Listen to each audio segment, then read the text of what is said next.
Witam Państwa, nazywam się Ewa Gierula, jestem dyplomowanym dietetykiem holistycznym i psychodietetykiem, a także autorką książek Poradnika Zdrowe Dzieci, książki popularno-naukowej Żywność a zdrowie człowieka, a także książki kucharskiej i poradnika Zdrowa Rodzina. Zapraszam do mojego gabinetu dietetycznego dzieci, dorosłych i całe rodziny. Przechodzimy dzisiaj do kroku drugiego naszych praktycznych rozważań o ochronie przed promieniowaniem elektromagnetycznym, jakiego mamy obecnie pełno wokół nas, bo pochodzi ono z rozmaitych współczesnych, nowoczesnych urządzeń i gadżetów. W kroku pierwszym rozmawiałam z inżynierem Pawłem Wypychowskim na temat narzędzia, które jest niezbędne do tego, aby dokonać właściwych decyzji w zakresie ochrony przed promieniowaniem elektromagnetycznym, a mianowicie o mierniku promieniowania elektromagnetycznego. I w szczególności rozmawialiśmy o kryteriach wyboru właściwego miernika, właściwego z punktu widzenia przeciętnego użytkownika. Natomiast dzisiaj zapraszam Państwa do mojego domu, do środka, jak również tutaj na zewnątrz, do mojego ogrodu na taras, gdzie mamy dosyć dobre tło do pomiarów, to znaczy nie dochodzą do nas zbyt silne sygnały od urządzeń zewnętrznych, takich jak wieże komórkowe czy Wi-Fi u sąsiadów, a więc będziemy mogli się dość precyzyjnie skupić na wybranym urządzeniu, które będziemy chcieli zmierzyć, to znaczy konkretnie promieniowanie, jakie emituje. No i oczywiście nie są to warunki laboratoryjne, ale uzyskamy pewne przybliżenie stanu faktycznego.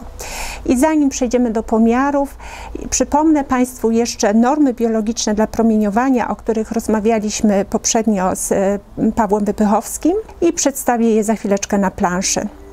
Plansza ta pochodzi z wytycznych Europejskiej Akademii Medycyny Pracy. Tutaj mają Państwo na dole źródło tego dokumentu. Ja również w opisie do filmu wskażę to źródło i na co warto tutaj zwrócić uwagę. Tutaj mamy poszczególne źródła promieniowania, rozmaite urządzenia współczesne, które są wokół nas i dla poszczególnych tych źródeł mamy różne normy. Dlaczego?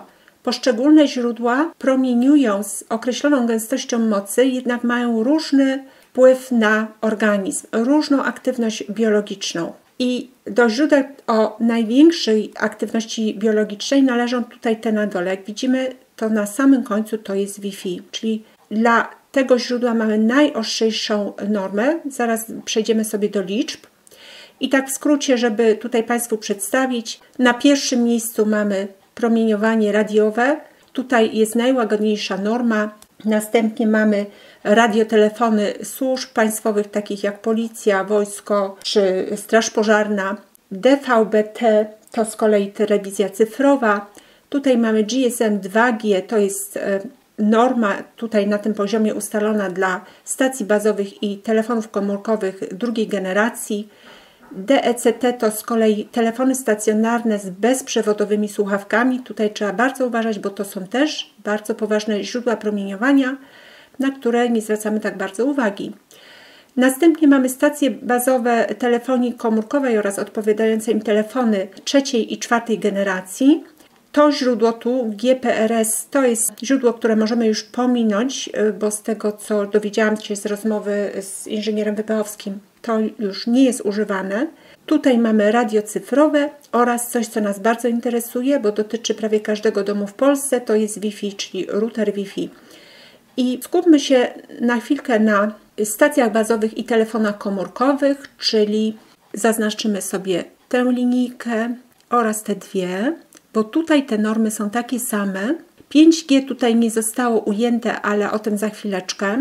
I proszę zobaczyć, tu mamy 3 normy dla każdego z tych źródeł, w zależności od pory doby. Tutaj mamy ekspozycję dzienną, następnie mamy ekspozycję nocną oraz ekspozycję osób szczególnie wrażliwych. Są to małe dzieci, niemowlęta, kobiety w ciąży, osoby chore, starsze osoby oraz osoby o szczególnej wrażliwości, nadwrażliwości na promieniowanie elektromagnetyczne. I dla ekspozycji dziennej ta norma jest najłagodniejsza. Tutaj wszędzie jest taka sama dla 2G, dla 3G, dla 4G i to jest 100 mikrowatów na metr kwadrat.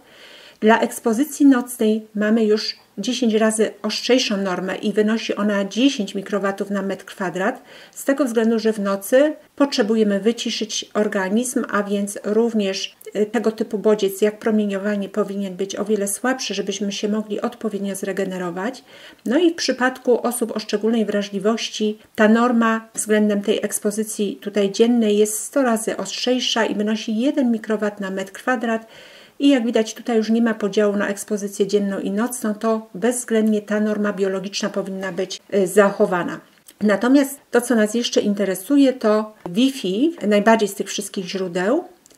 I zobaczmy, że Wi-Fi ma o wiele ostrzejszą normę, 10-krotnie ostrzejszą w tej chociażby ekspozycji dziennej względem promieniowania pochodzącego ze stacji i telefonów komórkowych. I ta norma wynosi 10 mikrowatów na metr kwadrat i odpowiednio 10 razy jest mniejsza w ekspozycji nocnej.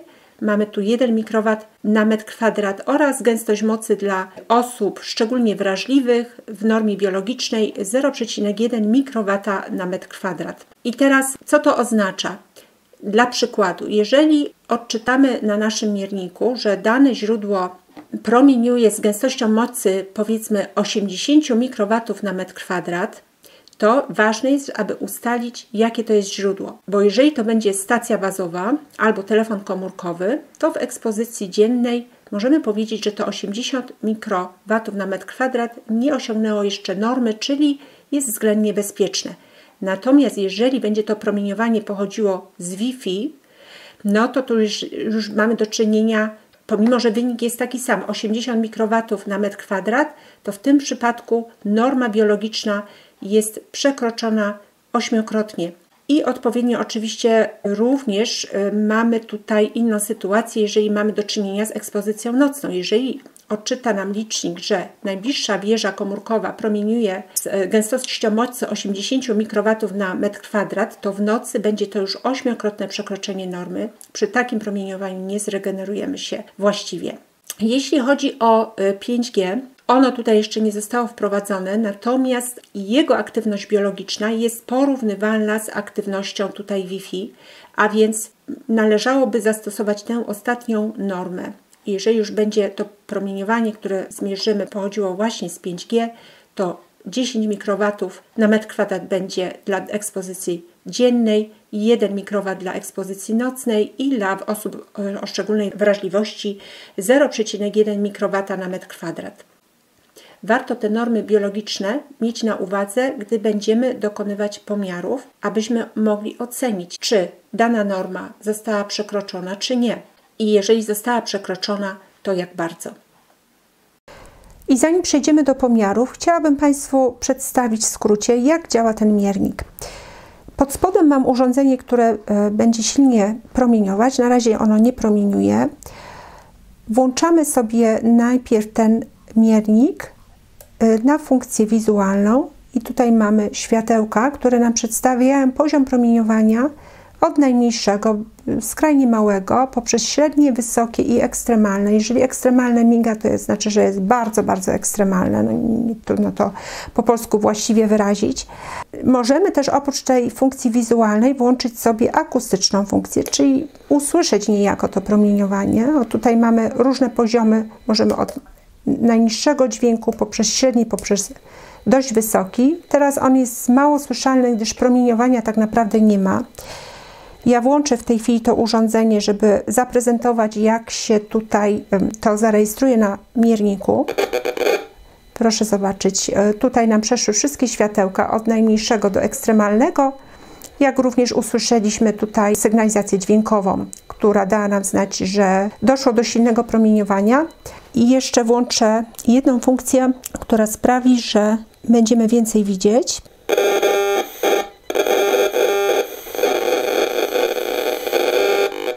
Tak, w tej chwili mamy bardzo wysokie promieniowanie i stałe promieniowanie. I za chwileczkę wyjaśnię, co oznaczają te 3 odczyty. Wyłączę tą analizę akustyczną, żeby nam nie przeszkadzała. Tutaj jest taki bezwzględny wyłącznik tej analizy akustycznej, a tu jest tylko poziom dźwięku. Więc pierwsza linijka to jest aktualna, bieżąca wartość odczytu, wartość szczytowa. Proszę zobaczyć, jak się to zmienia. Cały czas nam skacze 19 200 mikrowatów na metr kwadrat, to jest gęstość mocy, tak w ogóle jednostka gęstości mocy. Teraz mam 24, 14 tysięcy, 132 tysiące, 48 tysięcy, czasami może to wejść na wartość ułamkową. Natomiast druga linijka to jest maksymalna wartość szczytowa od momentu włączenia miernika bądź jego zresetowania do chwili obecnej. No i tutaj miernik nam pokazuje, że od momentu jego włączenia maksymalna wartość szczytowa wynosiła 160 tysięcy mikrowatów na metr kwadrat. I ostatnia wartość to jest wartość średnia, average z angielskiego, skrót, i ona w tym momencie wynosi 3000, też się zmienia, bo ona zależy od tej wartości bieżącej. 2400, 2700 mikrowatów na metr kwadrat. Niestety ta wartość wiele nam nie daje informacji, bo trudno ją odnieść do norm biologicznych. Dla norm biologicznych, czyli norm, które określają poziom naszego bezpieczeństwa, naszego organizmu, adekwatna jest wartość ta średnia, to znaczy ta środkowa, czyli maksymalna wartość szczytowa, w tym wypadku 160 tysięcy mikrowatów na metr kwadrat. I to najczęściej będziemy brać pod uwagę przy ocenie promieniowania w naszym środowisku. Rozpoczynamy nasze pomiary od urządzenia chyba najbardziej używanego, jakim jest smartfon. I widzą Państwo tutaj mój smartfon w trybie samolotowym, co oznacza, że on jest całkowicie nieaktywny i teoretycznie nie powinien wytwarzać w tym momencie żadnego promieniowania i zmierzymy to miernikiem, czy rzeczywiście tak jest. Włączamy najpierw funkcję wizualną miernika. Widzą Państwo, włączyły się 4 światełka i po chwili pozostało tylko światełko migające zielone, co oznacza, że promieniowanie jest znikome i bynajmniej nie pochodzi ono z tego urządzenia, jakim jest telefon. Tutaj muszę w odpowiedni sposób przejechać tym miernikiem w okolicach interesującego nas źródła promieniowania. Nic się nie dzieje. Włączę jeszcze analizę akustyczną, więc będziemy mogli słyszeć niejako to promieniowanie. I tak to się przedstawia. I w tym momencie włączymy telefon, czyli wyłączymy tryb samolotowy, aktywujemy go i telefon za chwileczkę będzie musiał się połączyć z najbliższą stacją bazową telefonii komórkowej. Zobaczymy, jak to będzie skutkować, jeśli chodzi o promieniowanie.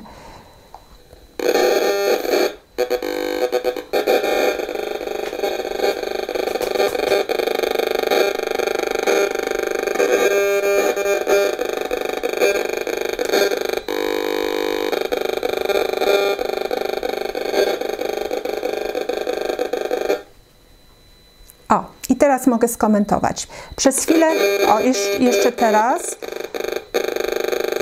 teraz mamy bardzo wysokie promieniowanie, ekstremalne, czerwone, migające i znowu spadło nam do bezpiecznego, migającego zielonego. Jeżeli miga, to znaczy, że to jest drugi kraniec spektrum. No i widzimy, że ta komórka albo promieniuje, albo w ogóle nie promieniuje w trybie takim aktywnym. Jeżeli mamy tak silne promieniowanie, jeżeli skacze nam tutaj aż do czerwonego, czy w ogóle na jakikolwiek wyższy poziom, oznacza, że komórka w danej chwili łączy się ze stacją bazową telefonii komórkowej. No i w takim najwyższym szczycie tego połączenia, czy innymi słowy w maksymalnej wartości szczytowej, to promieniowanie wyniosło od momentu włączenia komórki 81 700 mikrowatów na metr kwadrat. Czyli widzimy, że jest to znaczne przekroczenie normy, niezależnie jaką normę sobie obierzemy, czy dzienną, czy nocną, bo dzienna dla komórki będzie wynosiła 100 mikrowatów na metr kwadrat, nocna 10 mikrowatów na metr kwadrat, więc no, to jest nieporównywalnie większa tutaj wartość i ta komórka co jakiś czas będzie się łączyć z tą stacją bazową. Jak często? Trudno to określić. Może być to teoretycznie co godzinę, co pół godziny, albo częściej. Jeżeli jest ona w stanie spoczynku, pozostaje w jednym miejscu, nie poruszamy nią. Natomiast jeżeli będziemy przemieszczać się i im szybciej będziemy przemieszczać się, tym częściej będzie się ona łączyć z daną stacją bazową i w związku z tym będzie cały czas promieniować. I w tej chwili zrobimy następny pomiar. W tym trybie aktywnym możemy sobie włączyć różne funkcje. I między innymi może zacznijmy od funkcji, która też teoretycznie nie powinna powodować żadnego promieniowania. Jest to funkcja lokalizacji. Ponownie włączę miernik. Na razie widzimy, że komórka siedzi spokojnie, nie nawiązuje połączenia z wieżą i włączamy lokalizację. I widzimy, że nic się nie dzieje. Po co jest ta funkcja lokalizacji? Ona przydaje nam się przede wszystkim, gdy chcemy odczytywać mapy z GPS-a i tę funkcję możemy używać nawet w trybie samolotowym. Zaraz pokażę. Czyli możemy włączyć z powrotem tryb samolotowy. W tym momencie, gdy wylogowujemy się niejako ze stacji bazowej, też następuje krótkotrwałe połączenie ze stacją, ale z powrotem wróciliśmy do zielonego migającego, natomiast lokalizację cały czas mamy i jeżeli wcześniej wczytamy sobie mapę, to możemy tej lokalizacji użyć do tego, aby posługiwać się GPS-em w trakcie jazdy i nie narażać się na promieniowanie.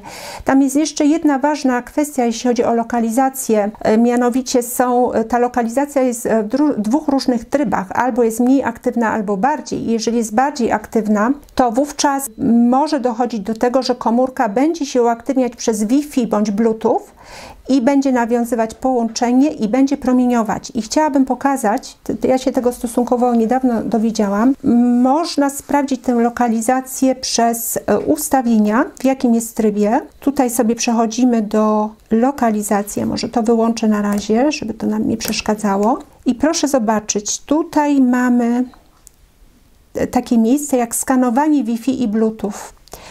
Jeżeli bym tutaj włączyła tę funkcję i mimo, że miałabym wyłączony telefon, czyli w trybie samolotowym, to będzie oznaczać, że przy włączonej lokalizacji i tym skanowaniu Bluetooth komórka będzie co chwilę promieniować, szczególnie jeżeli będziemy w jakichś pomieszczeniach zamkniętych, będziemy gdzieś pod tunelami przejeżdżać, po to, aby tę lokalizację cały czas utrzymać, to wskazanie lokalizacji. Więc na to trzeba uważać. Jeżeli chcemy się ochronić nasze dzieci przed promieniowaniem, używamy GPS-a, to włączamy lokalizację, ale tylko w wersji podstawowej, czyli skanowanie Wi-Fi i skanowanie Bluetooth powinno być wyłączone. Dla przypomnienia jest to w ustawieniach pod nazwą lokalizacja. Tam możemy sobie te dane zadać.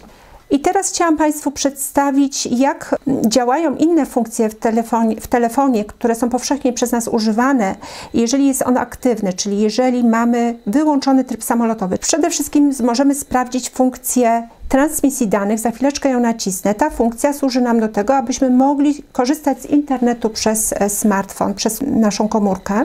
No i zobaczmy, co się dzieje, jeżeli mamy tę funkcję włączoną.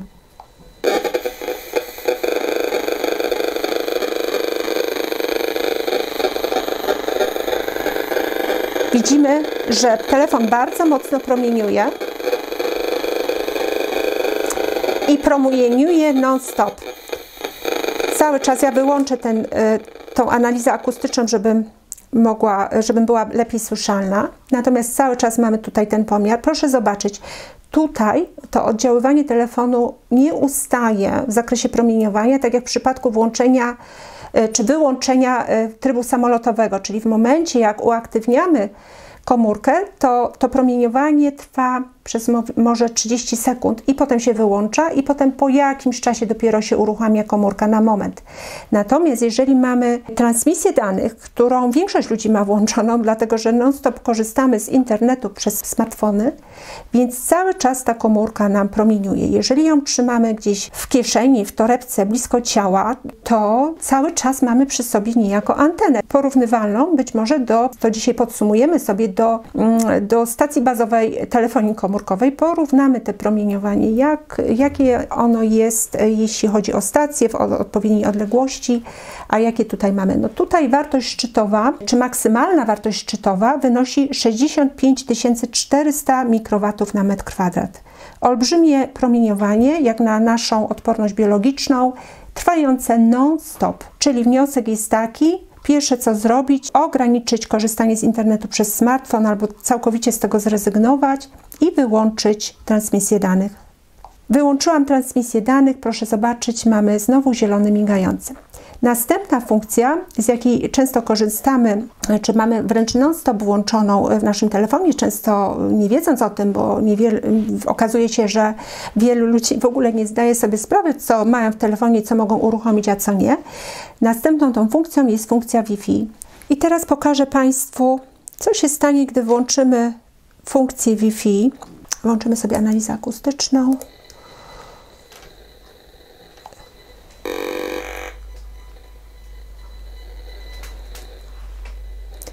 Tak, było to jednorazowe połączenie się z punktem Wi-Fi. Oczywiście w momencie, jakbyśmy korzystali z tego routera, to promieniowanie trwałoby cały czas.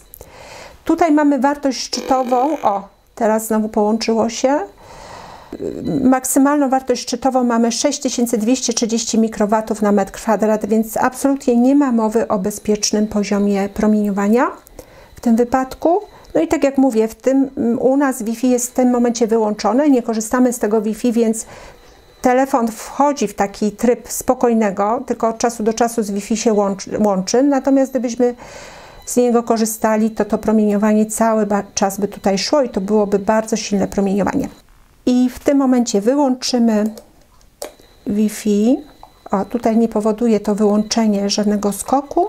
I kolejna funkcja, z jakiej często korzystamy, to wyszukiwanie Bluetootha, czyli słuchawki Bluetooth, takiej bezprzewodowej, z której często korzystamy. Zresetujemy sobie miernik i zaczynamy pomiar od nowa. Włączam Bluetooth.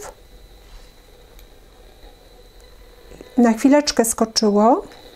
No i widać, jakby ta funkcja włączona nie powoduje stałego promieniowania. Tutaj na chwileczkę skoczyło do 28,5 mikrowatów na metr kwadrat, więc jest to, powiedzmy, w zależności od tego, jaką normę przyjmiemy, dla jakiego okresu doby i dla jakiej osoby, to powiedzmy, że się to waha tutaj w pograniczu normy.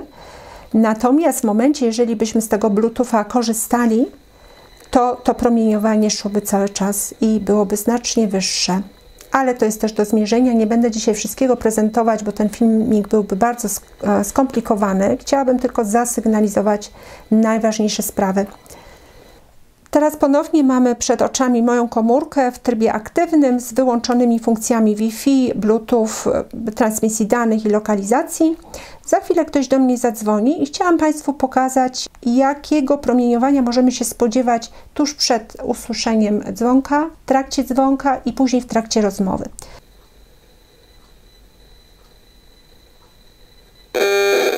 O, już nam skoczyło bardzo wysoko i dopiero teraz słyszymy dzwonek. Nic się już nie zmienia w zasadzie.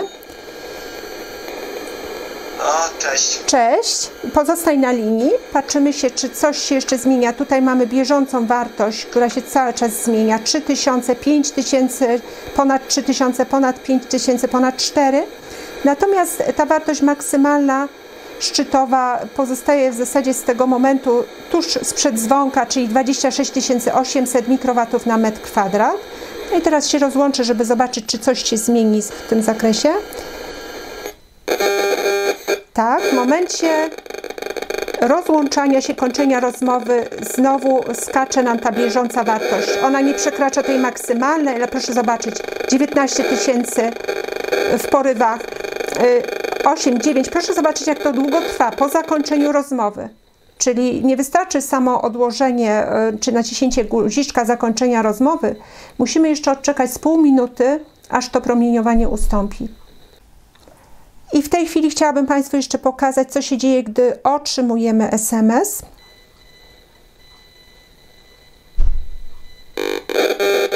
O, widzimy bardzo silne promieniowanie.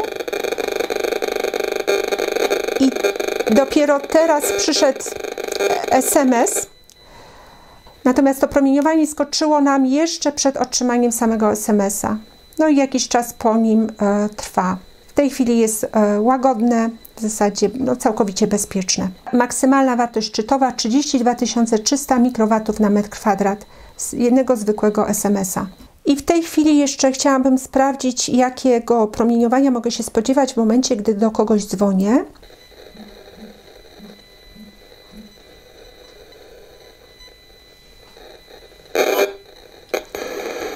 odebrałam.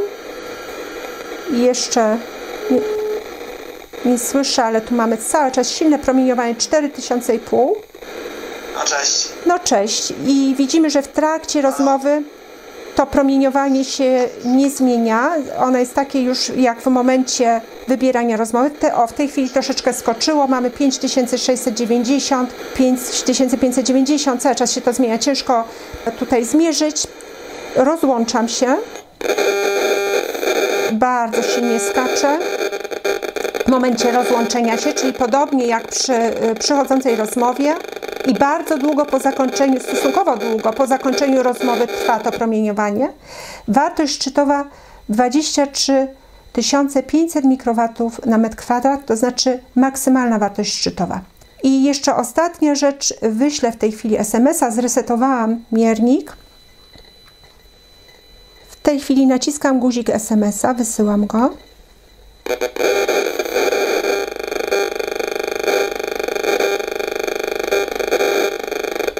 ,000, 21 000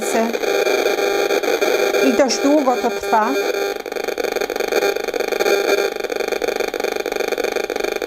Proszę zobaczyć, zwykły, niewinny, tak zwany SMS. On już jest dawno wysłany, a tutaj nadal trwa promieniowanie i miernik powraca tutaj do stanu bezpiecznego, natomiast maksymalna wartość szczytowa 21 900 mikrowatów na metr kwadrat. Pamiętajmy również, że ja teraz robię ten pomiar w jakiejś odległości od komórki, a pomyślmy, co się dzieje, jeżeli tę komórkę mamy przystawioną do głowy, do ucha w trakcie rozmowy, że to promieniowanie jest jeszcze silniejsze. Należy wiedzieć o tym, że każda odległość się liczy, każde odsunięcie się od źródła promieniowania, gdyż promieniowanie wzrasta wraz z kwadratem odległości, a więc ma to znaczenie. Chciałabym jeszcze tutaj na marginesie dodać, że jeżeli chodzi o funkcję aktywną telefonu, podczas której mamy wyłączone wszystkie inne funkcje o wiele bardziej narażające nas na promieniowanie, takie jak funkcja Wi-Fi, Bluetooth, transmisja danych, że w trakcie tej funkcji nie zawsze możemy być spokojni, jeśli chodzi o promieniowanie, z tego względu, że ona może jeszcze się sprawdzać w momencie, gdy ten telefon pozostawiamy gdzieś w jednym miejscu, nie przemieszczamy go. I wówczas telefon relatywnie rzadko łączy się z najbliższą stacją bazową telefonii komórkowej, z najbliższą wieżą komórkową. No, w związku z tym możemy liczyć na to, że są dość długie okresy nieaktywności telefonu, pomimo że jest on gotowy do przyjęcia rozmowy telefonicznej, czy połączenia telefonicznego, czy SMS-a w każdej chwili, to powiedzmy, że jest już znacznie zredukowane jego promieniowanie w porównaniu do sytuacji, gdy mamy na przykład cały czas włączoną funkcję transmisji danych. Natomiast trudno o bezpieczeństwo w momencie, jeżeli przemieszczamy się z tym telefonem i im szybciej się przemieszczamy, tym większe będzie on generował promieniowanie i tym częściej. Dlaczego tak się dzieje? Telefon podczas przemieszczania się szuka najbliższej stacji bazowej telefonii komórkowej, z którą może nawiązać łączność. I w związku z tym przeskakuje z jednej na drugą i im szybciej się poruszamy, tym szybciej, tym częściej to robi. I chciałabym to Państwu zaprezentować na filmie. Niestety raczej nie będzie to możliwe, no chociażby dobrze by było taki pomiar zrobić w trakcie jazdy samochodem. Natomiast problem jest taki, że te stacje bazowe, z którymi nasz telefon łączy się, im bliżej ich jesteśmy, tym silniejsze promieniowanie również z tych stacji do nas dociera i ono też będzie odczytywane na mierniku. Więc tutaj już mamy nałożenie się dwóch źródeł i ciężko byłoby tak na czysto rozpoznać, co się dzieje z naszym telefonem, jak silnie on promieniuje. Natomiast już sam fakt, jak telefon promieniuje w momencie wyłączenia trybu samolotowego i przestawienia go na tryb aktywny, już sam ten fakt, to, że widzimy na naszym mierniku, jak długo on promieniuje, bo gdzieś przez około pół minuty lub dłużej, jak silnie, wystarczy do wyobrażenia sobie, że jak to się dzieje cały czas, gdy zmieniamy położenie telefonu i musi on wyszukiwać nowej stacji. Tak jak mówiłam, im szybciej się poruszamy, tym częściej on wyszukuje i w zasadzie to promieniowanie od niego w trakcie jazdy samochodem czy pociągiem będzie trwało cały czas. Widzą teraz Państwo nasz domowy router. Nie jest to bynajmniej router Wi-Fi w tym momencie, gdyż jest połączony kablem z naszymi 3 komputerami Internet dostarczony jest przez światłowód, a więc również kablem do tego urządzenia, więc nic nie jest tu przesyłane zdalnie. I w tej chwili, żeby potwierdzić to, że taki router jest bezpieczny, w pełni bezpieczny, włączę nasz miernik. Proszę zobaczyć, mamy cały czas zielone migające światełko, czyli jest to absolutnie dobre środowisko, przynajmniej jak na nasze standardy obecne, bo wiadomo, że w środowisku całkowicie naturalnym tutaj będą jeszcze mniejsze wartości. Staram się wyłapać największą, maksymalną, tą szczytową wartość w wszystkich kierunkach. No i odczytajmy ją. Ta wartość maksymalna, szczytowa wynosi w tym momencie 1,17 mikrowata na metr kwadrat, a więc jest całkowicie tutaj bezpiecznie. W tej chwili nasz router ma włączoną transmisję Wi-Fi, bo jest to możliwe, żeby coś takiego włączyć, nawet jeżeli jest okablowany. No i sprawdzimy sobie promieniowanie, jakiego możemy się tutaj spodziewać. Mamy analizę akustyczną, może Państwo teraz nie widzą danych, natomiast słyszą zapewne. Ja muszę tutaj zrobić odpowiednie ruchy, żeby dobrze to wyłapać.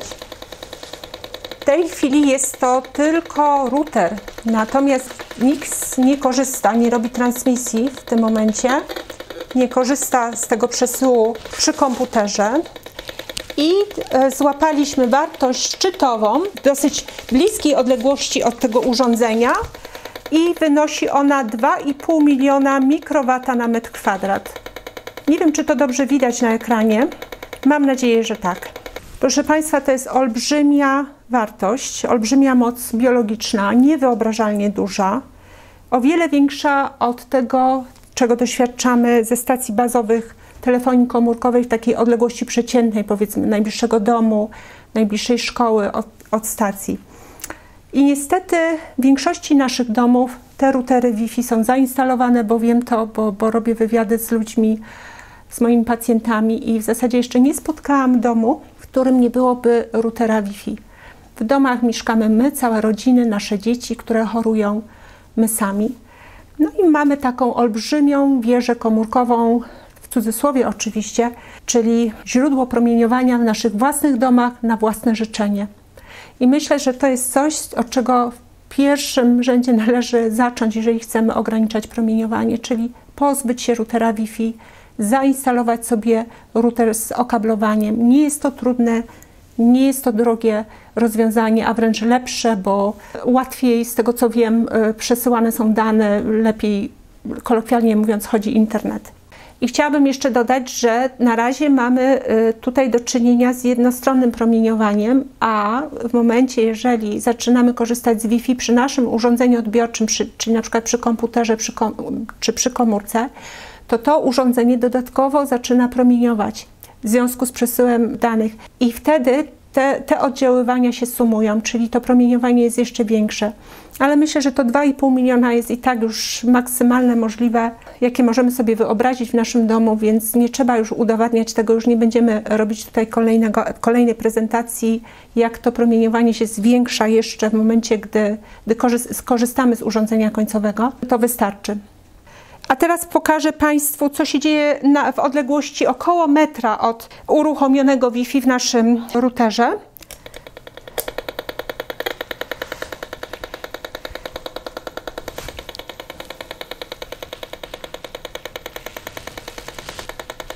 Tak, i tutaj odczytajmy sobie maksymalną wartość szczytową. Ona wynosi 27 300 mikrowatów na metr kwadrat. I jest to odległość, miejsce, w którym przechodzą codziennie non-stop wszyscy domownicy. Myślę, że tutaj właśnie w tym miejscu najczęściej przebywamy, przechodzimy w ciągu dnia. A teraz mierzymy promieniowanie pochodzące z routera Wi-Fi w odległości około 3 metrów od routera.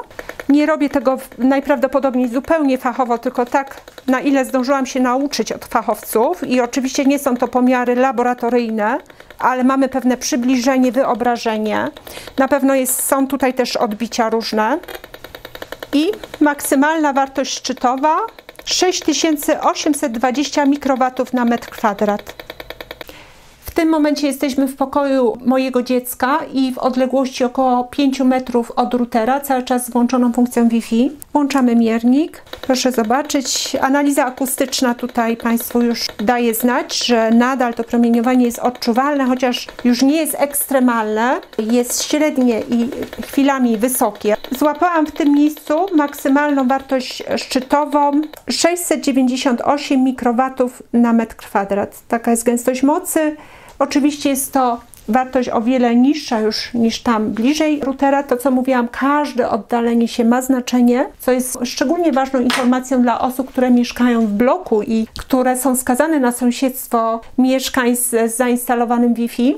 Natomiast jak widać, każda odległość, każde zwiększenie odległości ma znaczenie, ale z drugiej strony nadal ten odczyt trudno pominąć i trudno uważać za bezpieczny.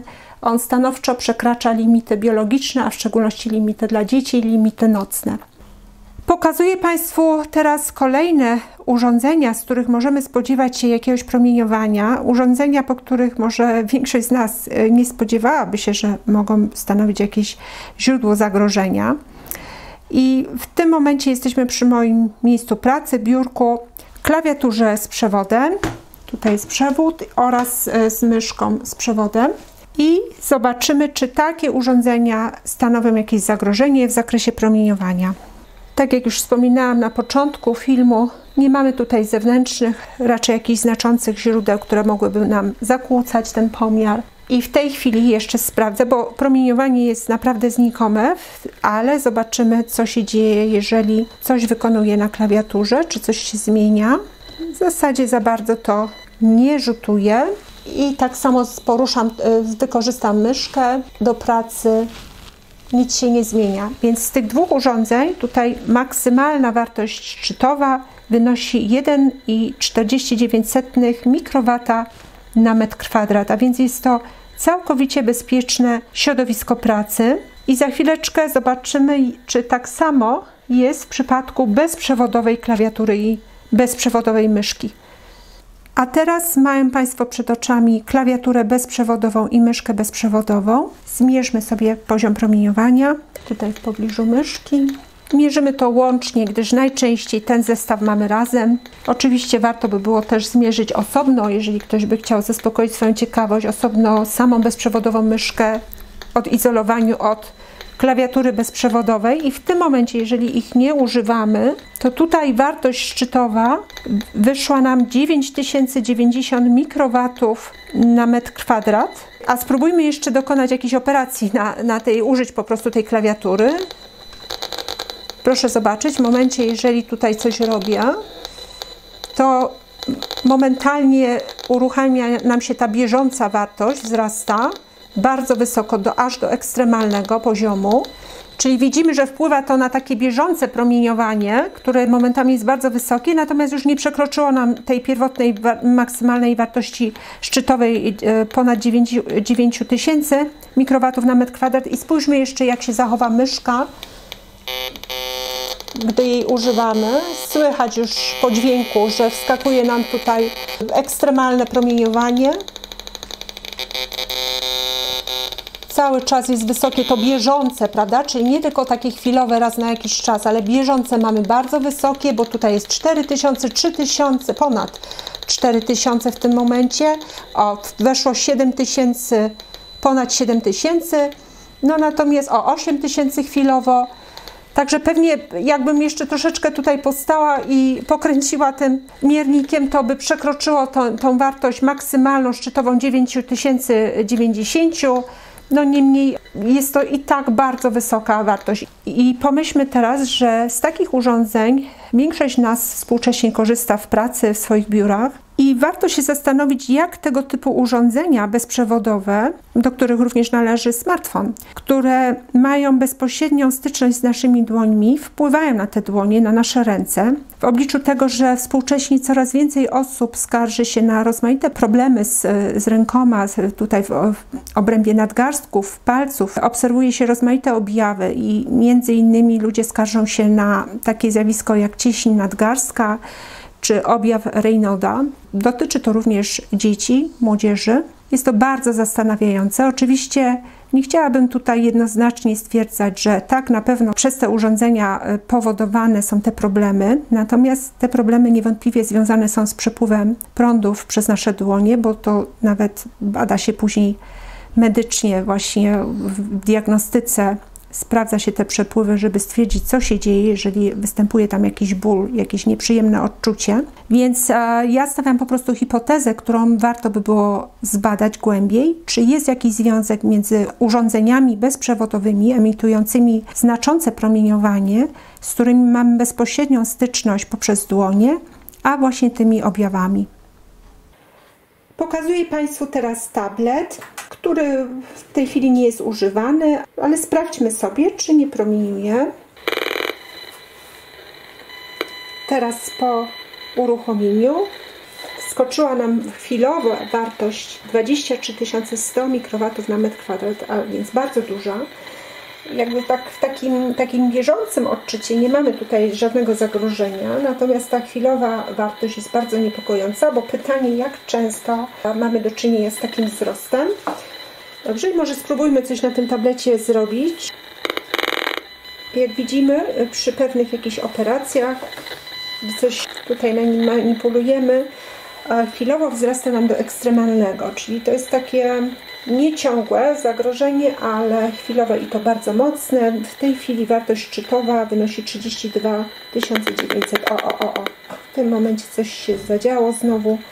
Było ekstremalne, migające przez chwilę. Także nie jest to też bezpieczne. To, że to jest tylko chwila, to nie oznacza, że nie ma to wpływu biologicznego, destrukcyjnego na nasz organizm, bo badania wykazały, że nawet takie chwilowe, mocne uderzenia nie są bezpieczne dla zdrowia. A więc tablet to też nie jest rzecz, która nadaje się na prezent dla dziecka. Trzeba się naprawdę zastanowić, zanim podejmiemy taką decyzję, czy rzeczywiście chcemy nasze dziecko narażać na takie urządzenie. I jeszcze jeden gadżet, na który chciałabym zwrócić uwagę, mianowicie smartwatch, który tak chętnie i ochoczo kupujemy na prezent naszym dzieciom. Zobaczmy, czy to urządzenie stanowi jakieś źródło zagrożenia, jeśli chodzi o promieniowanie elektromagnetyczne.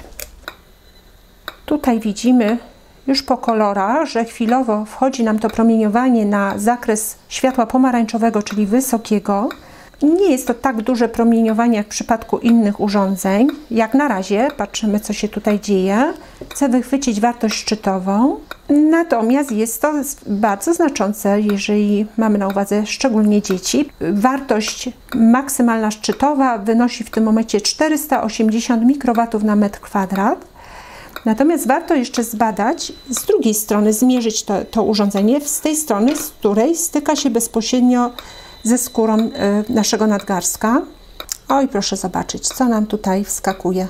Maksymalna wartość szczytowa 2160 mikrowatów na metr kwadrat. A więc zastanówmy się, czy to jest rzeczywiście najlepszy wybór jako prezent dla dzieci, jako jakiekolwiek udogodnienie.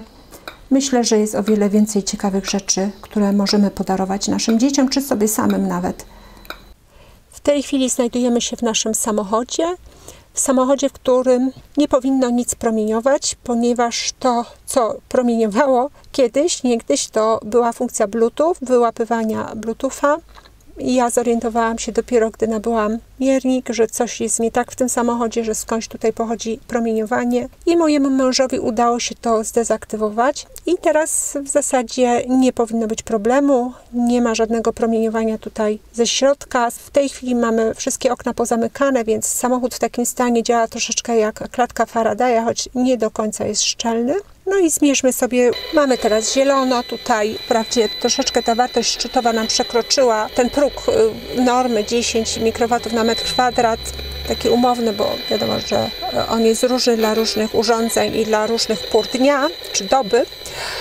Mamy 14,5 wartość szczytową, ale cały czas mamy zielone światełko tutaj blisko tej deski rozdzielczej, również jadę i nic się nie dzieje.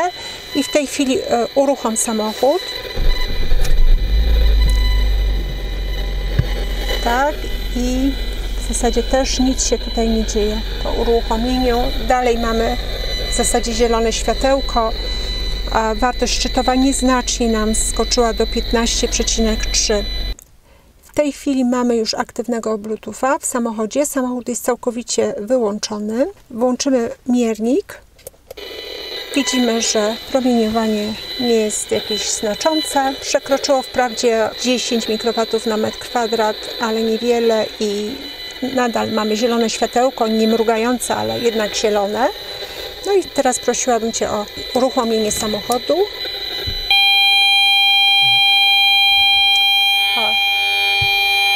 Tutaj coś nam wyskakuje właśnie w związku z tym Bluetoothem i odczytuje. Znowu nam strasznie silny dźwięk, inny dźwięk niż dla Wi-Fi czy komórki. Ja się jeszcze tych dźwięków nie nauczyłam rozróżniać. Co chwilę nam wskakuje tutaj na wysokie promieniowanie, czyli pomarańczowy kolor i maksymalna wartość szczytowa wynosi 912 mikrowatów na metr kwadrat, a więc jest znacznie przekroczony poziom biologiczny. No i weźmy to pod uwagę, jeżeli jesteśmy szczególnie wrażliwi, jeżeli na pokładzie mamy dzieci, szczególnie niemowlęta, kobiety w ciąży, osoby starsze. I problem jest taki obecnie z samochodami, z tego co słyszałam w rozmowie z inżynierem Wypychowskim, że współcześnie kupowane samochody nowe już niestety mają na stałe fabrycznie wbudowane te wszystkie funkcje, w tym Wi-Fi, i że jest to bardzo trudne, aby to w ogóle wyłączyć lub wręcz niemożliwe. W naszym modelu udało się to jeszcze zdezaktywować. Nie wiem, jak będzie w przyszłości, jeżeli przyjdzie nam kupić jakiś nowy samochód. W każdym razie uczulam Państwa na to, aby zainteresować się tym tematem, aby porozmawiać ze sprzedawcą samochodu, jeżeli chcemy jakiś nowy samochód nabyć i żeby to sprawdzić, a żeby sprawdzić skutecznie, dobrze mieć dobry miernik. W tym momencie jesteśmy w ogrodzie naszego domu, w miejscu, które jest jeszcze w miarę spokojne. Nie ma tutaj bardzo silnego promieniowania jak w mieście. Jesteśmy obecnie w odległości około 2 km od najbliższego miasta, jakim jest Wieliczka. No i sprawdźmy, jakie mamy tutaj promieniowanie. Może przybliżymy. No tutaj maksymalne promieniowanie, maksymalne szczytowe wynosi 73,8 mikrowata na metr kwadrat. I jeśli chodzi tu o oznaczenie światełkami, miernik wskazuje nam średnie promieniowanie, co naprawdę jest dosyć dużym sukcesem w ogóle jak na naszą cywilizację, bo chciałabym dzisiaj Państwu pokazać też, co się dzieje w samej Wieliczce. Do Krakowa już nie dojedziemy, ale tam po prostu nie ma takiego miejsca, żeby było średnie czy wysokie. Tam jest wszędzie w zasadzie ekstremalne i to ekstremalne migające. Ja to mierzyłam, także mogą mi w tej chwili Państwo na słowo uwierzyć, a najlepiej samemu sprawdzić, a dzisiaj jeszcze pokażę, jak jest w centrum Wieliczki, więc to, które tu zmierzyliśmy, promieniowanie już przekracza normę oczywiście, ale w porównaniu do tego, co mamy w miastach, to możemy powiedzieć, że tu jeszcze mamy błogo. Jesteśmy teraz w pobliżu szkoły jednego z naszych dzieci i jak widać w tle jest za nami wieża komórkowa w odległości około 100-200 metrów. Ciężko to tutaj określić. I zmierzymy sobie tutaj promieniowanie, jakie jest. Jest tutaj promieniowanie ekstremalne. Nie wiem, czy widać. Czerwone migające i najwyższa wartość maksymalna szczytowa wynosi 77 300 mikrowatów na metr kwadrat. Widzimy więc, że jest to bardzo wysoka wartość i to jest miejsce, przez które przechodzi młodzież, bo to jest szkoła średnia codziennie w ciągu roku szkolnego. Nie może tego miejsca ominąć i jest narażona, więc jest to bardzo smutna sprawa, bo niestety już na coś takiego jak taka wieża my rodzice nie za bardzo mamy wpływ, a tym bardziej jeżeli dziecko wybrało sobie wymarzoną szkołę, to trudno tutaj mówić o możliwości zmiany szkoły. Zresztą jakąkolwiek byśmy nie wybrali, to wszędzie te wieże się pojawiają, szczególnie jeżeli szkoła jest gdzieś bardziej w centrum miasta, to w zasadzie nie ma od tego ucieczki.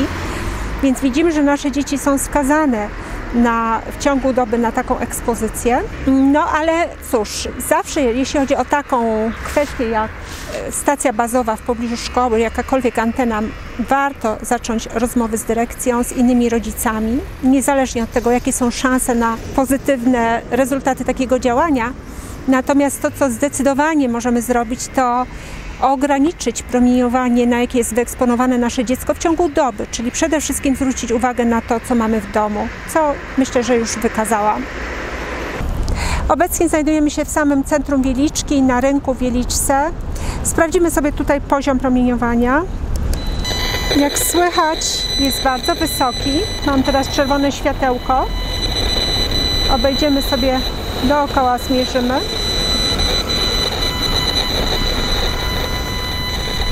Tutaj prawdopodobnie jest wiele anten. Ja widzę na co dzień jedną na dachu Urzędu Skarbowego, teraz jest zasłonięta.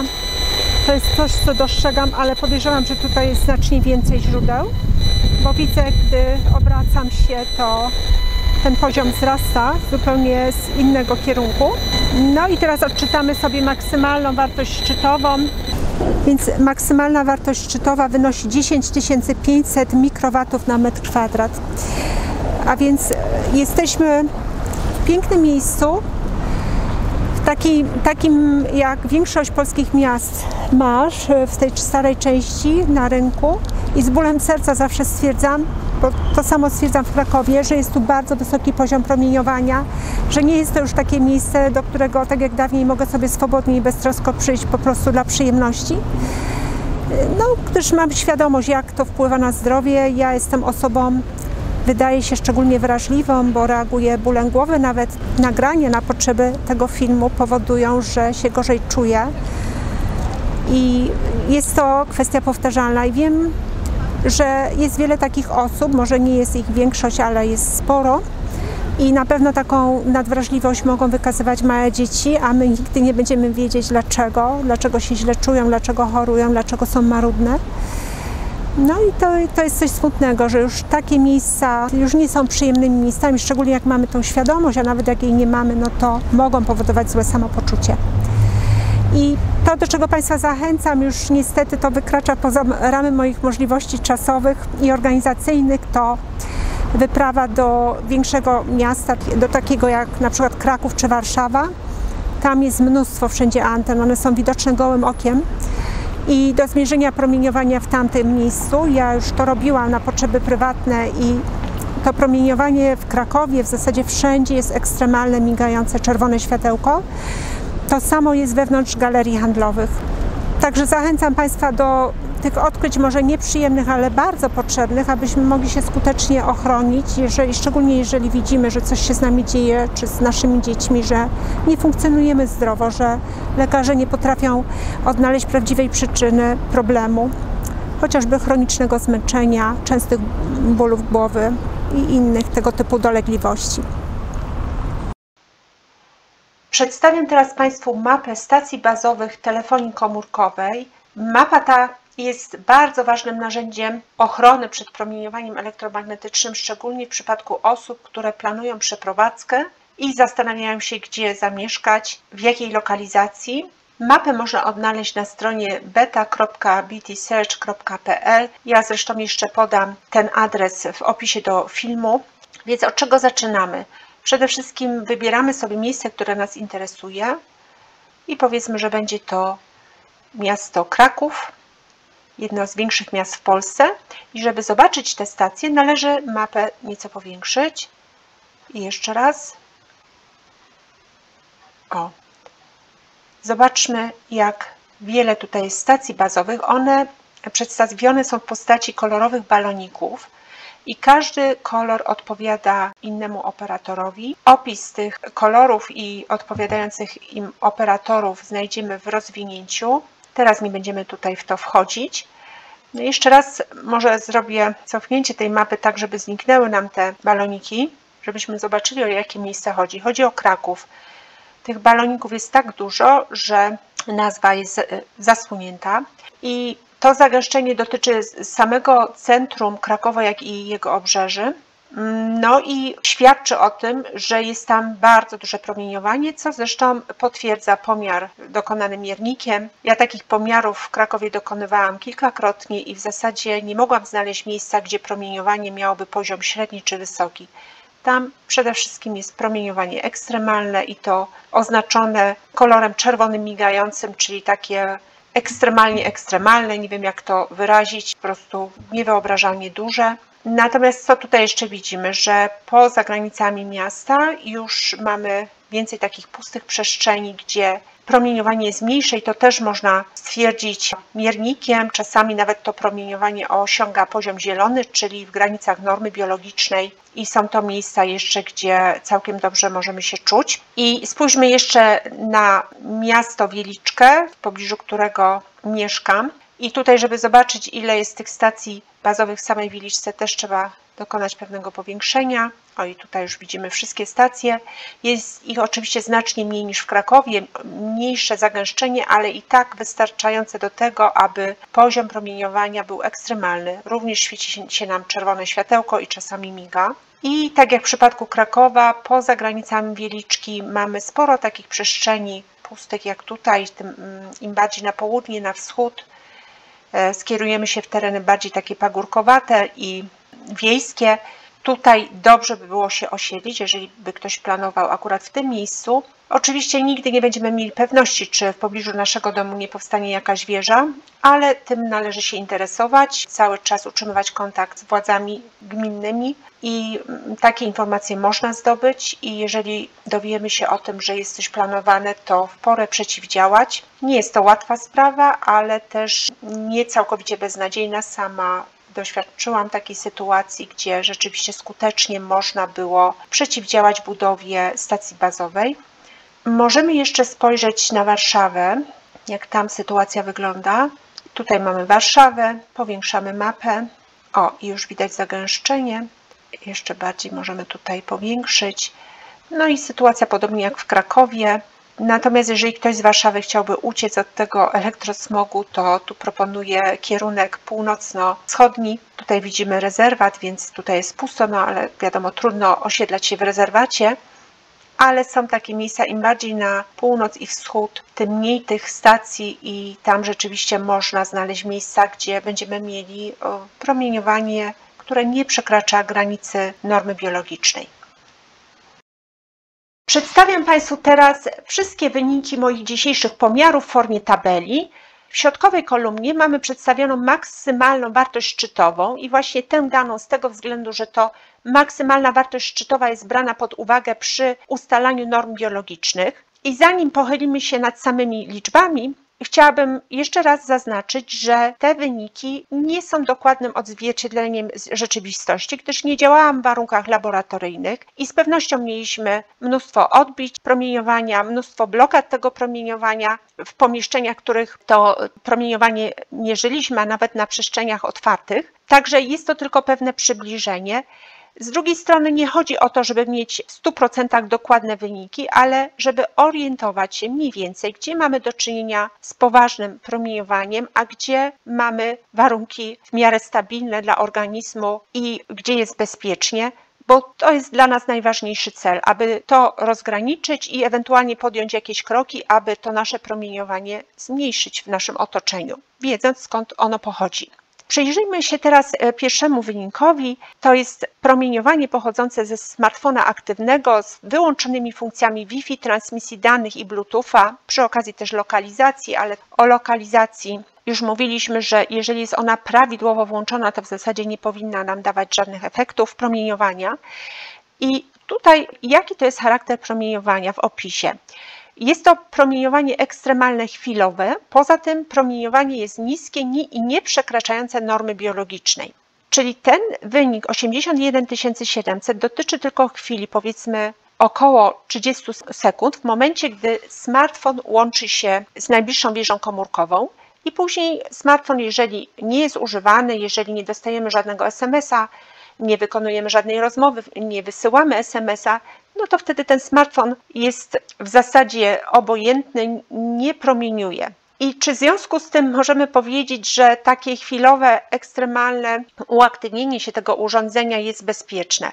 No nie, dlatego że niezależnie od tego, że jest to tylko chwilowe, jest to bardzo mocne uderzenie i tak przez analogię, jeżeli wyobrazimy sobie na przykład, że kogoś cały czas głaszczemy bądź klepiemy po głowie non-stop, to w zasadzie nie robimy mu żadnej krzywdy, wręcz może być to przyjemne. No ale jeżeli przez 30 sekund czy 15 sekund będziemy go uderzać młotkiem po tej głowie, głowie, no to prawdopodobnie wyrządzimy mu krzywdę. I nawet jeżeli to uderzenie miałoby trwać zaledwie kilka sekund czy sekundę, nadal byłoby niebezpieczne. I na takiej zasadzie musimy tutaj podchodzić do promieniowania pochodzącego z różnych urządzeń. I jak widzimy też, że sprawa nie jest prosta, jest złożona, jest skomplikowana w interpretacji też tych wyników. I kolejna kwestia, jeśli chodzi o smartfona, nie wiem, czy Państwo zauważyli na filmie, ja robiłam pomiar od tej strony frontowej, czyli od tej strony, którą przykładamy smartfon do ucha, jeżeli w ogóle to robimy, co nawiasem mówiąc w ogóle nie powinno być dopuszczalne, ale gdybyśmy zmierzyli to promieniowanie z drugiej strony, gdzie najczęściej jest antena, wówczas to promieniowanie byłoby prawdopodobnie znacznie większe. I jakie to ma znaczenie? No chociażby takie, że czasami rozmawiamy przez telefon komórkowy, a w naszym pobliżu jest dziecko, chociażby dziecko trzymane na ręku i wtedy ta antena skierowana jest wprost na to dziecko. Kolejna kwestia, która wpływa na ostateczny wynik, to jest to, czy smartfon jest w ruchu, czy leży nieruchomo, czy przemieszczamy się z tym smartfonem, czy nie. I kolejna rzecz, czy badamy to promieniowanie w pomieszczeniu zamkniętym, z zamkniętymi oknami, czy z otwartymi oknami. Jeżeli okna będą zamknięte, to wtedy najprawdopodobniej telefon będzie się bardziej wysilał, aby nawiązać łączność z najbliższą stacją i w związku z tym będzie bardziej promieniował. Jeżeli okno otworzymy, to promieniowanie będzie słabsze. Więc wniosek jest prosty, jeżeli rozmawiamy przez telefon komórkowy, to żeby zmniejszyć jego promieniowanie, powinniśmy nie tylko zbliżyć się do okna, ale jeszcze to okno otworzyć, a najlepiej wyjść z pomieszczenia. Także tutaj jest wiele niuansów takiego pomiaru. I powracając tutaj do naszego wyniku 81 700, ten wynik mógłby wyglądać inaczej, w zależności właśnie od tego, z której strony robimy pomiar, czy robimy w pomieszczeniu zamkniętym, czy otwartym i czy przemieszczamy się ze smartfonem, czy nie. Kolejny wynik, mamy tutaj smartfon aktywny, transmisja danych włączona, ale nie używana, czyli w momencie pomiaru nie korzystaliśmy z internetu, nie łączyliśmy się z nikim przez internet. I wynik wyszedł 65 400. Nieco mniejszy niż wyżej, tutaj te funkcje były wyłączone, ale to jest tylko zbieg okoliczności, dlatego że gdyby w trakcie pomiaru smartfon połączył się z wieżą, z najbliższą stacją bazową telefonii komórkowej, to najprawdopodobniej ten wynik tu by wyskoczył wyższy. Ale która sytuacja jest bardziej groźna? Czy właśnie to wyżej, gdzie mamy tą chwilową wartość 81 700 wyższą, czy tu, gdzie mamy tę chwilową wartość niższą, czy fakt, że w tym drugim przypadku, jeżeli mamy transmisję danych włączonych, to promieniowanie ekstremalne trwa non-stop, ono nie jest chwilowe. I jak to teraz interpretować? Ciężka sprawa, dlatego że, tak jak mówiłam, nawet kilkusekundowe uderzenie młotkiem w głowę jest groźne. Tutaj z kolei mamy tak jakby to uderzenie non-stop przez cały czas pomiaru, pomimo że jest powiedzmy trochę lżejsze niż tutaj wyżej piętro. Ja Państwu tylko przedstawiam te fakty, wnioski można sobie samemu wyciągać.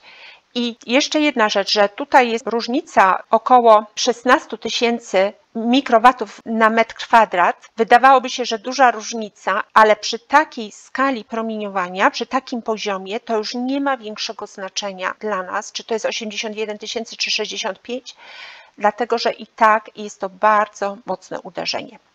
Później mamy smartfon aktywny, Wi-Fi włączone, nieużywane. Wynik, jaki wyszedł, to 6230, ale znowu zaznaczam, że to Wi-Fi było nieużywane, czyli w trakcie pomiaru nie używaliśmy internetu za pomocą łącza Wi-Fi.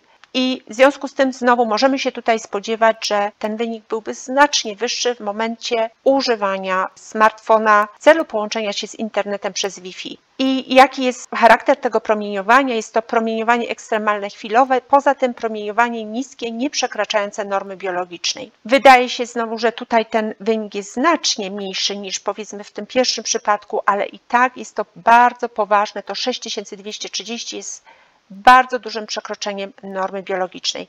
Dla przypomnienia, norma biologiczna tak uśredniona dla każdego przypadku to jest 10 mikrowatów na metr kwadrat. Kolejna pozycja to smartfon aktywny, Bluetooth włączony. Tutaj wyszedł wynik bardzo niski, chociaż oczywiście też jest przekroczona norma. I jest to prawdopodobnie wynik przypadku, bo w moich wcześniejszych pomiarach historycznych akurat ten wynik był znacznie wyższy i wynosił 96 500. Także wiele rzeczy się tutaj na to to może złożyć taki wynik z przeszłości, mógł zbiec się z tym, że w chwili pomiaru smartfon połączył się ze stacją bazową i dlatego do takiego promieniowania doszło. Niemniej tutaj też zaznaczam, że ten Bluetooth był nieużywany.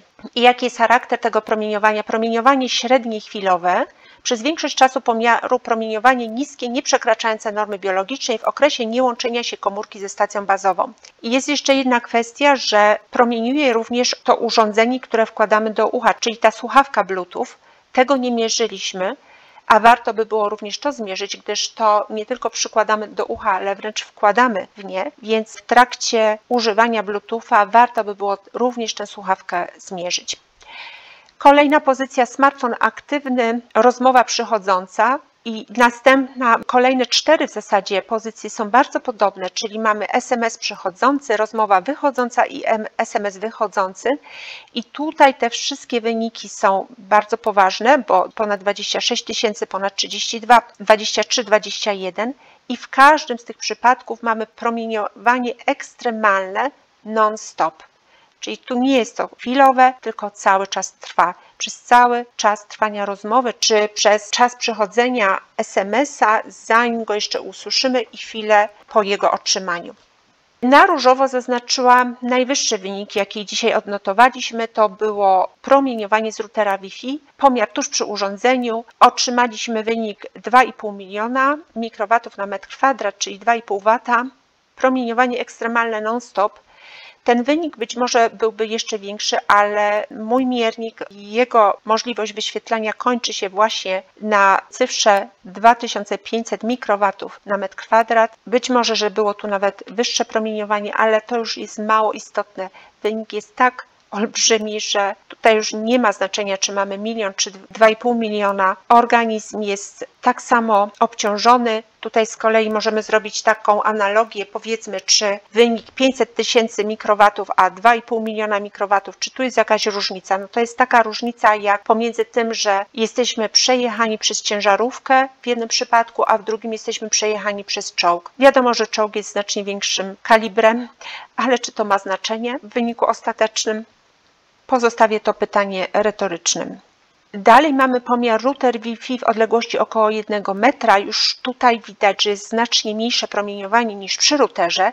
No ale znowu tutaj mamy przypadek ciężarówki i czołgu. 27 000 ponad to jest ciężarówka jak najbardziej, o ile nawet nie czołg. I jest to promieniowanie ekstremalne non-stop. Niemniej ten wynik w zestawieniu z poprzednim świadczy o tym, że każde oddalenie się od źródła promieniowania ma sens, bo jest mniejsza. I rzecz jest w tym, aby jak najbardziej oddalić się od źródła, jeżeli nie możemy zupełnie wygasić tego źródła. Kolejny wynik to zmierzenie routera Wi-Fi w odległości około 3 metrów i tu znowu mamy zmniejszenie tego wyniku 6800, z tym, że to promieniowanie nadal jest wysokie, może już nie ekstremalne, ale wysokie, bardzo przekraczające granicę biologiczną, no i trwa ono non-stop. I później wynik dla routera Wi-Fi w odległości około 5 metrów, wynik 698. Promieniowanie średnie i wysokie non-stop to też nie jest bezpieczne promieniowanie dla nikogo. Ciekawy wynik przy klawiaturze i myszce bezprzewodowej 9090. Promieniowanie naprzemiennie średnie, wysokie i ekstremalne. Tam może Państwo pamiętali, światełka cały czas zmieniały się. I ekstremalne w momencie używania urządzenia, czyli w momencie, gdy naciskamy klawiaturę czy myszkę, wtedy mamy cały czas promieniowanie ekstremalne. Dalej tablet z włączoną funkcją Wi-Fi 32 900, promieniowanie naprzemiennie niskie, średnie, wysokie i ekstremalne non-stop oraz ekstremalne w momencie używania urządzenia. Smartwatch 2160, promieniowanie naprzemiennie niskie, średnie, wysokie i ekstremalne non-stop. Samochód z uruchomionym silnikiem, Bluetooth włączony, nieużywany, co też jest ważne, wynik 912, promieniowanie wysokie non-stop. Obszar wiejski przy domowym ogrodzie 74, wynik, promieniowanie średnie non-stop. I tutaj też mój komentarz. W zasadzie można by powiedzieć, że to promieniowanie nie przekracza normy dla osoby zdrowej w ciągu dnia, czyli nie w momencie, gdy śpi, gdy się regeneruje. Gdybyśmy mieli rozbić sobie w tym ogrodzie namiot na noc i się w nim przespać, to 74 przekraczałoby już normę dla nocy. Dla zdrowego człowieka, bo ja już nie mówię o osobach nadwrażliwych. I dla przypomnienia, dla zdrowego człowieka w ciągu dnia promieniowanie, które w tym wypadku pochodzi ze stacji bazowej telefonii komórkowej, tutaj tego nie zaznaczyłam jako źródło promieniowania, ale tak w istocie powinnam była zrobić, więc tutaj ta norma wynosiłaby 100, czyli jeżeli jest poniżej dla człowieka dorosłego, zdrowego w ciągu dnia, gdy człowiek nie śpi, nie ma potrzeby regeneracji, to promieniowanie jest w normie. Natomiast w nocy norma wynosiła 10 mikrowatów na metr kwadrat, czyli 74 byłoby już 7-krotnym przekroczeniem tej normy, a dla człowieka nadwrażliwego, delikatnego, dla małego dziecka, niemowlęcia, norma wynosiłaby 1 mikrowat na metr kwadrat, jeżeli mówimy o promieniowaniu pochodzącym ze stacji bazowej telefonii komórkowej. Dalej mamy centrum Wieliczki i tutaj też możemy się domyślać, że tym źródłem promieniowania będą stacje bazowe. Promieniowanie wynosi 10500. Jest to promieniowanie ekstremalne non-stop. Myślę, że to nie wymaga już komentarza. I stacja bazowa telefonii komórkowej w odległości około 150 metrów, 77 300, promieniowanie ekstremalne non-stop. W tej chwili przedstawiam Państwu tę samą tabelkę, tylko nieco inaczej ułożoną, mianowicie według wyników w porządku malejącym. Czyli na pierwszym miejscu mamy router Wi-Fi, pomiar tuż przy urządzeniu 2,5 miliona. Dalej mamy smartfon aktywny, wyłączone funkcje Wi-Fi, transmisja danych Bluetooth. Jest to pomiar maksymalny w momencie, gdy smartfon łączy się z najbliższą stacją bazową telefonii komórkowej i jest to promieniowanie chwilowe. Ono po około 30 sekundach, tak jak już mówiłam, ustaje i wtedy smartfon, jeżeli się nie łączy z najbliższą bazą, to praktycznie nie promieniuje ponad normę biologiczną. Dalej mamy stację bazową telefonii komórkowej w odległości około 150 metrów, wynik 77 300. Później smartfon aktywny, transmisja danych włączona, nieużywana 65 400 i tutaj w obu tych przypadkach, i w przypadku stacji bazowej i smartfonu aktywnego z transmisją danych, promieniowanie ekstremalne non-stop. Na kolejnej pozycji mamy tablet z włączoną funkcją Wi-Fi 32 900 i tak dalej. Mogą Państwo sobie tutaj już przejrzeć, ja tego nie będę czytać dalej, żeby nie zanudzać. Jeżeli ktoś jest bliżej zainteresowany porównaniem tych wyników, to proszę po prostu zatrzymać sobie ekran i przyjrzeć się im. Tutaj jeśli chodzi o obszar wiejski, powinnam była zaznaczyć jako obiekt badany stację bazową telefonii komórkowej, bo o to chodzi. W tym obszarze wiejskim przy domowym ogrodzie tak naprawdę mierzyłam promieniowanie pochodzące z najbliższej stacji bazowej. Nie miałam przy sobie żadnego telefonu komórkowego, więc tutaj taka mała korekta tej tabeli. Tak samo, gdy wyżej jeszcze pójdziemy, centrum Wieliczki. Tutaj tak samo chodzi o pomiar promieniowania dochodzącego z najbliższych anten, które są umiejscowione najczęściej na budynkach domów bądź z jakichś ewentualnie wież. Ja również w tym przypadku, gdy dokonywałam pomiaru, nie miałam przy sobie jakiegokolwiek urządzenia emitującego promieniowanie. Podsumowując te wszystkie wyniki, chciałabym zwrócić uwagę na jedną ważną rzecz, mianowicie wyniki pomiarów promieniowania pochodzącego z routera Wi-Fi są zbieżne z wynikiem pomiaru promieniowania pochodzącego ze stacji bazowej i oczywiście, że te liczby nie są identyczne, ale proszę mieć na uwadze, że one mogą się zmieniać w zależności od tego, w jakiej odległości stoimy od obiektu. I druga kwestia, że te odległości nie powinny być bezwzględnie te same. Ważna jest tutaj odległość, w której najczęściej ludzie przebywają względem danego obiektu, czyli względem routera Wi-Fi, powiedzmy w danej szkole czy w mieszkaniu prywatnym, i odległość, w której najczęściej ludzie przebywają względem określonej stacji bazowej, czyli powiedzmy szkoła czy dom, który znajduje się najbliżej tej stacji.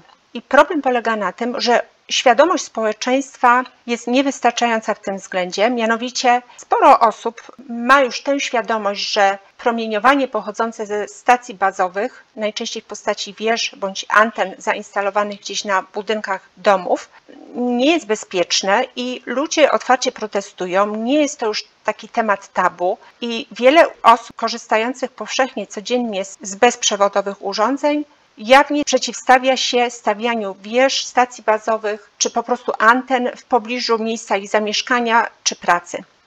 Natomiast w większości polskich domów znajdują się obecnie routery Wi-Fi, czyli takie odpowiedniki tych wież, tylko sprowadzone do naszej prywatnej przestrzeni na nasze własne życzenie. I tutaj brakuje tej świadomości. Ludzie nie zdają sobie sprawy z tego, że fundują sobie porównywalne promieniowanie, jak promieniowanie, które mogłaby generować stacja bazowa wystawiona w pobliżu ich domu.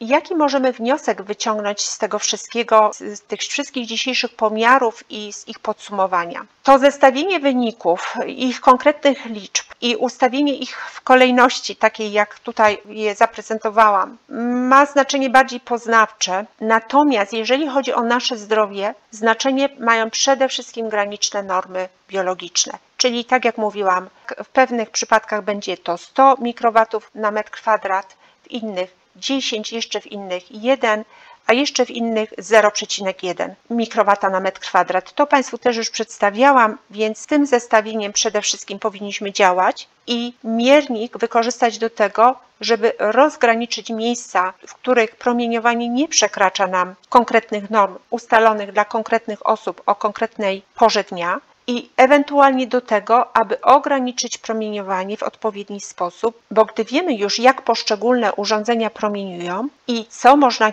w nich włączyć bądź wyłączyć, jak je ustawić, czy w jaki sposób je używać, gdzie ich używać, czy używać w jednym miejscu, czy w trakcie ruchu, to są wszystko bardzo ważne, istotne dane, które możemy wyciągnąć z tych pomiarów, wyciągnąć wnioski, odpowiedzieć sobie na te pytania i to nam powinien dać miernik, czyli nie jakieś tam bezwzględne wyniki, tylko porównanie tych wyników do norm i to, co już mówiłam, nie jest już istotne, czy mamy promieniowanie o wysokości 81 tysięcy czy 27 tysięcy. To już nie ma takiego wielkiego znaczenia. To jest przypadek ciężarówki i czołgu. W każdym przypadku, gdy będziemy przez takie pojazdy przejechani, to może się to dla nas marnie skończyć. I pamiętajmy, co powinno być dla nas celem, doprowadzić nasze środowisko, w którym najdłużej przebywamy, a przede wszystkim miejsce, w którym śpimy, my, nasza rodzina, nasze dzieci, żeby tam było zawsze zielone światełko na naszym mierniku, a najlepiej zielone migające.